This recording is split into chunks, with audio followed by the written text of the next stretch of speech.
Patriot missiles American ചരിത്രത്തിൽ അവർ നിർമ്മിച്ചിട്ടുള്ളതിൽ വെച്ച് ഏറ്റവും പ്രധാനപ്പെട്ട പ്രതിരോധ മിസൈൽ സംവിധാനം. ലോകത്തിലെ പല രാജ്യങ്ങളും ഈ വിമാനവേധ മിസൈൽ സംവിധാനം ഉപയോഗിക്കുന്നുണ്ട്. പ്രത്യേകിച്ചും നാറ്റോ രാജ്യങ്ങൾ, അമേരിക്കയുടെ സൗഹൃദ നാടുകൾ ഈ പാട്രിയറ്റ് മിസൈൽസ് ഉപയോഗിക്കുന്നുണ്ട്. ഉക്രൈൻ പാട്രിയറ്റ് മിസൈലിനെ ഒരു വരദാനമായി കണ്ട് വീണ്ടും അമേരിക്കയോട് അത് ചോദിക്കുന്നു. റഷ്യയ്ക്ക് വളരെയധികം നഷ്ടമുണ്ടാക്കിയതിൽ പാട്രിയറ്റ് മിസൈലിന് വലിയൊരു സ്ഥാനമുണ്ട്. ഇത്രത്തോളം ലോകം മുഴുവനും ഡിമാൻഡുള്ള പാട്രിയറ്റ് മിസൈൽ സംവിധാനം ഇസ്രായേലും ഉപയോഗിക്കുന്നുണ്ട്. എന്നാൽ അടുത്ത ചില മാസങ്ങളിൽ തങ്ങളുടെ എല്ലാ പാട്രിയറ്റ് മിസൈലുകളും അമേരിക്കയ്ക്ക് തന്നെ തിരികെ നൽകുമെന്ന് ഇസ്രായേൽ പ്രഖ്യാപിച്ചു. ഞങ്ങൾക്കത് ആവശ്യമില്ല എന്നാണ് അവർ പറയുന്നത്. എന്തുകൊണ്ടാണ് ഇസ്രായേൽ പാട്രിയറ്റ് മിസൈൽ സംവിധാനം ഉപേക്ഷിക്കുന്നത്?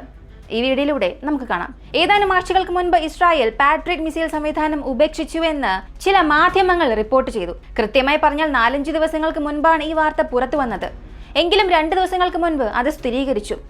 അമേരിക്കയുടെ മുൻ പ്രതിരോധ ഉദ്യോഗസ്ഥരും ഇസ്രായേലിലെ നിലവിലെ ഉദ്യോഗസ്ഥരും ഇത് അംഗീകരിക്കുന്നു. ഏതാനും മാസങ്ങൾക്കുള്ളിൽ ഇസ്രായേൽ പാട്രിയറ്റ് മിസൈൽ സംവിധാനം ഉപേക്ഷിക്കാൻ പോകുന്നു. എത്ര കാലമായി അവരിത് ഉപയോഗിക്കുന്നു എന്ന് ചോദിച്ചാൽ 1990-ലാണ് പാട്രിയറ്റ് മിസൈൽ സംവിധാനം ഇസ്രായേൽ വാങ്ങാൻ തീരുമാനിച്ചത്. അതുവരെയും ഇസ്രായേലിന് ഈ ഒരു മിസൈൽ ഇല്ലായിരുന്നു. 1990-ൽ ഇസ്രായേൽ അമേരിക്കയുമായി വിലപേശുകയും ഈ ഒരു മിസൈൽ വാങ്ങുകയും ചെയ്തു. മിലിറ്ററി എയ്ഡ് എന്ന സഹായത്തോടെയാണ് ഇസ്രായേൽ ഇത് വാങ്ങിയത്. നിലവിൽ ഇസ്രായേലിന്റെ കൈവശം 4 മിസൈലുകളുണ്ട്. ഈ 4 പാട്രിയറ്റ് മിസൈലുകളും ഇസ്രായേലിന് വലിയ രീതിയിൽ സഹായം കൊടുത്തിട്ടുണ്ടോ, അവരിത് നല്ല രീതിയിൽ ഉപയോഗിച്ചിട്ടുണ്ടോ എന്ന് ചോദിച്ചാൽ പാട്രിയറ്റ് മിസൈലുകളെ കൊണ്ട് ഇസ്രായേലിന് ഒരു ഗുണവും ഉണ്ടായിട്ടില്ല എന്ന് പറയാം. അങ്ങനെയെങ്കിൽ പാട്രിയറ്റ് നല്ലതല്ലേ, ഗുണകരമല്ലേ? പാട്രിയറ്റ് മിസൈലുകൾ എന്തുകൊണ്ട് ഇസ്രായേലിന് പ്രയോജനം കൊടുത്തില്ല എന്ന് ചോദിച്ചാൽ അതിന് 2 പ്രധാന കാരണങ്ങളുണ്ട്.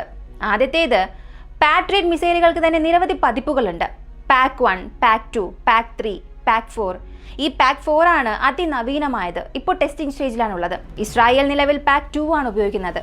1990 മുതൽ ഇത് ഉപയോഗിക്കുന്നുണ്ട്. ഇസ്രായേൽ ഇതുവരെയും എത്ര ടാർഗറ്റുകളെ നശിപ്പിച്ചു, നിർവീര്യമാക്കി? ഇതുവരെയും 19 ടാർഗറ്റ്സിനെ നിർവീര്യമാക്കിയിട്ടുണ്ട്. അതും ആളില്ല ഡ്രോൺസിനെയാണ്. ഹമാസ് അല്ലെങ്കിൽ ഹിസ്ബുള്ള ലോഞ്ച് ചെയ്തിട്ടുള്ള ആളില്ല ആകാശവാഹനങ്ങളെയാണ് വെടിവെച്ച് വീഴ്ത്തിയത്. അങ്ങനെയെങ്കിൽ പാട്രിയറ്റ് ശരിയായി ജോലി ചെയ്യാത്തതാണോ, അല്ലെങ്കിൽ ഇസ്രായേൽ അത് ശരിയായി ഉപയോഗിക്കാത്തതാണോ എന്ന് ചോദിച്ചാൽ അവ രണ്ടും സംഭവിച്ചിട്ടുണ്ട്. ഒന്നാമതായി, ഇസ്രായേലിന് ഒരു multi level air defence system ഉണ്ട്.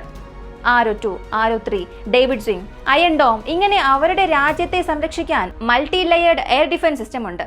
ഇവയെല്ലാം ഉള്ളപ്പോൾ പാട്രിയറ്റ് മാത്രം വെറുതെ ഇരിക്കുകയാണ്. ഇവർ അതിന്റെ എല്ലാ റേഡേഴ്സും ഒന്നായി മെർജ് ചെയ്ത് വെച്ചിട്ടുണ്ട്. അയൺ ഡോമിന് പാട്രിയറ്റ് റഡാർ സിഗ്നലുകൾ ഉപയോഗിക്കാം. അതേപോലെ എയറോ റഡാറിൽ നിന്നുള്ള റഡാർ സിഗ്നൽസ് അയൺ ഡോമിന് ഉപയോഗിക്കാൻ കഴിയും. അവരിത് ഒരു സംയോജിത വ്യോമ പ്രതിരോധ സംവിധാനമാക്കി മാറ്റി. എങ്കിലും ചെറിയ റോക്കറ്റുകൾക്കെതിരെ അയൺ ഡോം ഉപയോഗിക്കുമ്പോൾ, വലിയ വ്യോമാക്രമണങ്ങൾക്കെതിരെ ആരോ 2 ഉപയോഗിക്കുമ്പോൾ പാട്രിയറ്റിനുള്ള ജോലി ഒന്നും തന്നെ ഇല്ലാതാകുന്നു. അതിന്റെ ഉപയോഗം വളരെ കുറയാൻ തുടങ്ങി. അതിന്റെ മെയിൻ്റനൻസും കൂടുതലാണ്. പാക്ക് 3യിലേക്ക് അവയെ അപ്ഗ്രേഡ് ചെയ്യാനും ഇസ്രായേൽ താല്പര്യപ്പെടുന്നില്ല. കാരണം പാക്ക് 3യെക്കാട്ടിലും കൂടുതൽ അഡ്വാൻസ്ഡ് ആയി ആരോ 2, ആരോ 3 വികസിപ്പിക്കാനാണ് ഇസ്രായേൽ ശ്രമിക്കുന്നത്. തങ്ങൾക്ക് അത്തരമൊരു സംവിധാനം ഉള്ളപ്പോൾ ഇതൊരു ഉപയോഗശൂന്യമായ കാര്യമായിട്ടാണ് ഇസ്രായേൽ കരുതുന്നത്. ഇന്റർസെപ്റ്റർ മിസൈലുകളുടെ സാങ്കേതിക വിദ്യയും ഗുണങ്ങളും പഠിക്കാൻ അവർ പാട്രിയറ്റിനെ ഉപയോഗിച്ചു. എന്നിട്ട് ആരോ 2-ൽ ഈ സാങ്കേതിക വിദ്യയെല്ലാം നിക്ഷേപിച്ചു. അവരുടെ അനുഭവങ്ങളും ചേർത്ത് നിക്ഷേപിച്ചപ്പോൾ അത് വളരെ ശക്തമായ ഒരു മിസൈൽ വിരുദ്ധ സംവിധാനമായി മാറി. പിന്നെ എന്തിന് നമ്മൾ പാട്രിയറ്റ് ഉപയോഗിക്കണം എന്നുള്ളൊരു ചോദ്യം ഇസ്രായേലിന് വരുന്നു. അധിക പണം കൊടുത്ത് ഇത് ഉപയോഗിക്കുന്നതിന് പകരം ഇത് തിരിച്ചു തന്നെ അയക്കാം എന്നൊരു ആശയമാണ് ഇസ്രായേലിന്. സ്വന്തം സാങ്കേതിക വിദ്യ വർദ്ധിപ്പിക്കാനുമാണ് അവർ ശ്രമിക്കുന്നത്. അവർക്ക് വ്യത്യസ്ത ഭൂമിശാസ്ത്രപരമായ സ്ഥാനമുള്ളതിനാൽ, അവരുടെ ശത്രുക്കളെ നേരിടാൻ കഴിയാത്തതിനാൽ ഈ പാട്രിയറ്റ് ഇസ്രായേലിന് അനുയോജ്യമല്ല. അതുകൊണ്ടാണ് അവരതിനെ പുറത്തേക്ക് അയക്കുന്നത്. ഈ ഒരു സമയത്ത് എല്ലാവർക്കും ഒരു സംശയം വരാം. ഉക്രൈനും പാട്രിയറ്റ് ചോദിച്ചിട്ടുണ്ടല്ലോ. ഒരുപക്ഷെ അവർക്ക് കൊടുക്കാനാണോ ഇസ്രായേൽ പരോക്ഷമായി ഇങ്ങനെ ഒരു കളി കളിക്കുന്നത് എന്ന്? ഇല്ല. ഇസ്രായേലിനെ സംബന്ധിച്ച് ഇത് അവരുടെ നാട്ടിൽ നിന്നും പുറത്തേക്ക് അയക്കുക എന്നതല്ലാതെ മറ്റൊരു രാജ്യത്തേക്ക് അയക്കണമെന്ന് ഇസ്രായേൽ നിർദ്ദേശം നൽകിയിട്ടില്ല. എങ്കിലും അമേരിക്ക ഇവിടെ ഒരു ഗെയിം പ്ലാൻ ചെയ്യും. അവർ വാങ്ങിയ പാട്രിയറ്റ് അപ്ഗ്രേഡ് ചെയ്ത് ഗ്രീസിലേക്ക് അയക്കും. അല്ലെങ്കിൽ അവർ അത് ഉക്രൈന് അനുകൂലമായ രാജ്യമായ പോളണ്ടിലേക്ക് പാട്രിയറ്റിനെ അയക്കും. അവർ ആ രാജ്യത്ത് ഈ പാട്രിയറ്റ് മിസൈൽ വാങ്ങി വെച്ചിട്ട് നേരത്തെ അവരുടെ പക്കലുള്ള പഴയ പാട്രിയറ്റ് അത് പോളണ്ടിലേക്കോ ഗ്രീസിലേക്കോ തുർക്കിയിലേക്കോ മാറ്റും. ഇവിടെ ഒരു കാര്യം നന്നായി ശ്രദ്ധിക്കണം.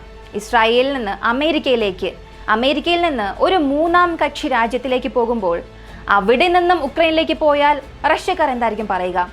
ഇസ്രായേലിന്റെ മിസൈൽ നിങ്ങൾ ഇൻഡയറക്റ്റായി വാങ്ങി അവിടെ കറങ്ങി ഇവിടെ കറങ്ങി ഉക്രൈനിലേക്ക് തന്നെ കൊടുത്തല്ലോ എന്ന് പറയും. അതേസമയം ആ മിസൈൽ വാങ്ങി വെച്ചിട്ട് അവരുടെ പക്കലുള്ള പഴയ പാട്രിയറ്റ് മിസൈൽ നൽകിയാൽ അത് ആ ഒരു അക്കൗണ്ടിൽ വരില്ല. പോളണ്ട് കൊടുത്താൽ അത് അവരുടെ മിസൈൽ കൊടുത്തതുപോലെ ആയിരിക്കും. ഗ്രീസ് ആണ് കൊടുക്കുന്നതെങ്കിൽ അത് ഗ്രീസിന്റെ പഴയ മിസൈൽ കൊടുത്തതുപോലെയാകും. അങ്ങനെ ആ ചങ്ങല അവിടെ തന്നെ പൊട്ടും. ഇസ്രായേൽ പരോക്ഷമായി നൽകിയതാണെന്ന് ആരും പറയില്ല. പക്ഷേ നിലവിലെ ഭൗമരാഷ്ട്രീയ സംഘർഷങ്ങളിൽ ഇസ്രായേൽ നേരിട്ട് നൽകുന്നു എന്നും നൽകില്ല എന്നും നമുക്ക് പറയാൻ കഴിയില്ല. ഏതാനും മാസങ്ങൾക്കുള്ളിൽ മറ്റൊരു റിപ്പോർട്ടും വരും. ഉക്രൈന് സഹായം നൽകാനാണ് ഇസ്രായേൽ ഈ പദ്ധതി തയ്യാറാക്കിയതെന്ന്. അവർക്ക് പാട്രിയറ്റ് സഹായമായിരുന്നുവെങ്കിൽ കൂടിയും ഉക്രൈന് പാട്രിയറ്റ് ക്ഷാമമുള്ളതുകൊണ്ട് പരോക്ഷമായി നൽകാൻ അവർ ഈ ഗെയിം പ്ലാൻ ചെയ്തുവെന്ന് കുറച്ച് ദിവസത്തിന് ശേഷം ഒരു വിവരം വന്നേക്കാം. കാരണം അത് വരാനുള്ള സാധ്യതകൾ ഏറെയാണ്. റഷ്യയെ സംബന്ധിച്ചിടത്തോളം അവർ തുടക്കത്തിൽ ഇസ്രായേലിനെതിരെ ഒരു നിലപാട് സ്വീകരിച്ചിരുന്നില്ല. എന്നാൽ എപ്പോ ഉക്രൈൻ റഷ്യ ആക്രമണം നടന്നോ, ഡ്രോൺ ആക്രമണം നടത്തിയപ്പോൾ ഇസ്രായേൽ അത് കാര്യമാക്കിയില്ല. അവർ അതേപ്പറ്റി ഒന്നും തന്നെ പറഞ്ഞില്ല. ഹമാസും ഇസ്രായേലും തമ്മിലുള്ള പ്രശ്നത്തിന് ശേഷം അവർ പാലസ്തീനെ നേരിട്ട് പിന്തുണയ്ക്കാൻ തുടങ്ങി. ഇസ്രായേലും ഗാസയും തമ്മിൽ ഇത്രയും വലിയ പ്രശ്നങ്ങൾ ഉണ്ടാകുമ്പോഴും സഹായ സാമഗ്രികൾ നേരിട്ട് നൽകി. പാലസ്തീൻ ഒരു പ്രത്യേക രാജ്യമാണെന്ന് പറഞ്ഞു. ഇസ്രായേലിന് മറ്റു മാർഗമില്ലാതെ റഷ്യയുമായി പരോക്ഷമായി ഇത്തരം കാര്യങ്ങൾ ചെയ്യാൻ ചില സാധ്യതകളുണ്ട്. കാരണം ആരും ഇത് നേരിട്ട് ചെയ്യില്ല, അവരുടെ ബന്ധം തകരും. അല്ലെങ്കിൽ രണ്ട് രാജ്യങ്ങൾ തമ്മിലുള്ള പല ബന്ധങ്ങൾ തകരും. അതുകൊണ്ട് നേരിട്ട് ചെയ്യുന്നതിന് പകരം പരോക്ഷമായി ചെയ്യാനുള്ള സാധ്യതകളുണ്ട്. ഈ ഒരു വീഡിയോയെ കുറിച്ച് നിങ്ങൾ എന്താണ് കരുതുന്നത്? പാട്രിയറ്റ് ഇസ്രായേൽ ഉപേക്ഷിച്ചത് പരോക്ഷമായി ഉക്രൈനെ സഹായിക്കാനാണോ, അതോ അവർ പറയുന്നത് പോലെ അവർക്കത് ഉപയോഗമില്ലാത്തത് കൊണ്ടാണോ? നിങ്ങളുടെ അഭിപ്രായം കമന്റിൽ പറയുക. വീഡിയോ ഇഷ്ടമായാൽ ലൈക്ക് ചെയ്യുക, മറ്റുള്ളവരിലേക്ക് എത്തിക്കാനായി ഇത് ഷെയർ ചെയ്യുക.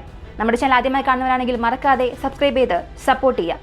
മറ്റൊരു വീഡിയോയുമായി വീണ്ടും കാണാം.